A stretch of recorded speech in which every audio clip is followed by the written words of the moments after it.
Hi, today we're going to talk about the importance of a thorough dental exam as part of your horse's annual wellness care.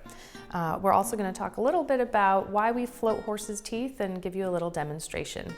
This is our very beautiful cooperative 21-year-old mare, and the first thing I like to do when I'm coming to do dentistry is get a very thorough history from the owner. I like to ask if the horse has been dropping feed or making quids or wads of hay. I like to ask if the horse has lost weight or if they're having trouble with the bit. The next thing I do is a general visual exam of the horse's body condition. I like to know, has the horse lost weight, losing muscle mass, anything that might give me a clue that they're having trouble chewing. After that, I hone in on the horse's head and really do a very thorough examination of different parts. So I look at the horse's lymph nodes and feel that they're not enlarged. That might indicate that the horse is having a problem with its teeth. I look for good facial symmetry. If there's any swellings on the face, I look for nasal discharge. Actually, we'll even smell the nostrils and make sure that there isn't any odor, which could indicate the beginning of a sinus infection. After that, I'm going to look at the horse's occlusion, or its bite. This horse has got a very good even bite. Her teeth match her reported age, and I'm going to look at how her lateral excursion or her side-to-side motion is. So back and forth. As we may or may not know, the horse doesn't chew up and down. They grind their forage in a circular motion. So now we're going to give her a little bit of sedation and put an oral speculum on. Okay, so we've given this mare some sedation, and the reasons that we sedate horses for dentistry, there's a few. So first off, we do it so that they're not anxious or nervous about what we're doing. It's clearly not a natural thing for us to be putting dental instruments into their mouths. We also sedate them so that their jaw is nice and relaxed so that we can open it fully with our oral speculum and have a really good look at the teeth way in the back. And then finally, we do it for safety purposes so that the handler doesn't become injured and that the horse doesn't hurt itself either.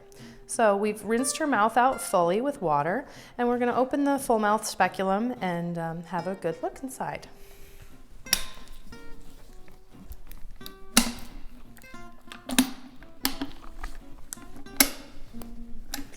Sometimes when we open the speculum, if the horse starts to shake their head at all, that can indicate that they have sore temporomandibular joints. Also, if they chatter while the teeth are on the speculum, that can indicate a problem with their incisors as well. So before I even start with my light, I like to have a feel of all of the teeth. I'm feeling for sharp enamel points, any steps or waves or hooks, any loose or fractured teeth, anything that might be cause for concern. And then the next thing I like to do is use my really bright light. And it's very important that when you're doing an oral exam or your veterinarian's doing an exam, that they use a bright light. If they don't look with a light, they're really doing a disservice to the horse. So I'm looking for, again, the occlusion of the teeth, any ulcerations on the gingiva, steps, hooks, anything that might be a problem for this horse. The other thing that's very important for the oral exam is a good dental mirror. This allows us to look at all the surfaces of the teeth, look for any signs of periodontal disease or endodontic disease. So perio meaning around the tooth and endo meaning within the tooth. So looking at the pulp horns and the living part of the tooth, as well as all of the tissues, the periodontal ligament around it. Okay. This mare does have a few ulcerations on her gingiva, on the sides of her mouth. So we'll zoom in here and let you have a really good look of how far those teeth actually go back. So the horse's teeth are wider, set on the top, and a bit narrower on the bottom arcades. So for that reason, they develop sharp enamel points on the outside of the upper teeth and the inside or tongue side of the lower teeth. So it's important that we evaluate those enamel points, and we are also looking for, again, any signs of endodontic disease, pulp horn exposure, that's the live part of the tooth. We're looking for periodontal problems and loose teeth, malocclusions, and so on. So a neat little instrument that we have at Oakencroft is a dental scope. And so it's very handy if we're looking at a tooth that we might think is a problem. It gives us a nice close-up look. So we put the scope in the horse's mouth and it will show us a nice close-up picture on the screen. It's also handy to show owners something that we might think is concerning.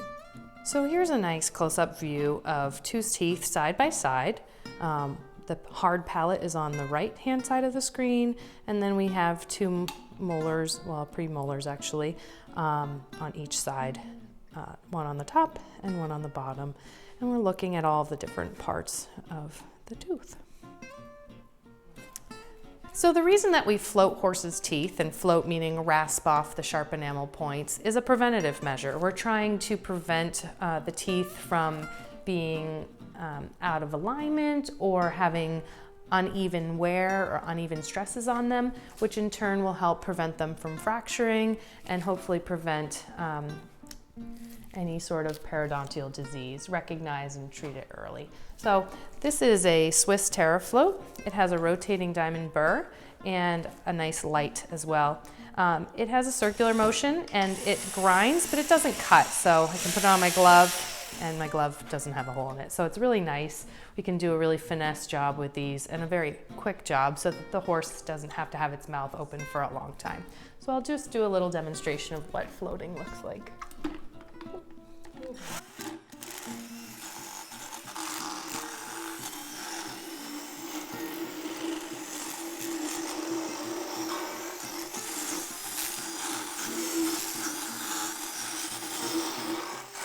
So it's important to know for young horses whose teeth are changing rapidly and they're fairly soft, that it's a good idea to have a good oral dental exam twice a year to check for loose teeth or caps, that sort of thing. For older horses, it's important to have an oral exam at least twice a year, just because they are losing crown and they're more prone to having loose teeth or developing sinus infections. And then on average, a middle-aged horse once a year is generally fine as long as they don't have any major malocclusions. So thanks for watching. I hope you can now appreciate the importance of a thorough dental exam. And make sure you follow us on our Instagram page and our Facebook page, and also check us out on YouTube.